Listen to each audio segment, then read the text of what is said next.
Yo, what's up guys, welcome back to the channel, and in today's video I'm going to show you how to synchronize trim with Google Calendar. Do you want to never miss a bill payment? Synchronize trim with your Google Calendar to get a handy reminder. Let me show you how it's done. First, start by opening the Trim app and head into the settings or notifications section.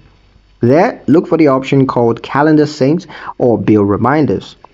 Tap to connect your Google account. You're going to be prompted to sign in and grant permission to Trim to add events to your Google Calendar.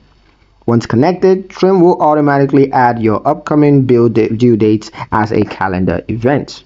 You can customize reminders to alert you days before bills are due, so you have plenty of time to prepare. This sync works both ways. Any updates you make in Trim will reflect on your Google Calendar and vice versa. If you want to pause or stop syncing, simply disconnect Trim from your Google account in the settings. And just like that, your bills are organized and late payments become a thing of the past. In the next video, I'm going to show you guys how to link Trim with a robo-advisor. So be sure to like, comment, subscribe so you don't miss out. Thank you guys for watching, and I'll see you in the next one.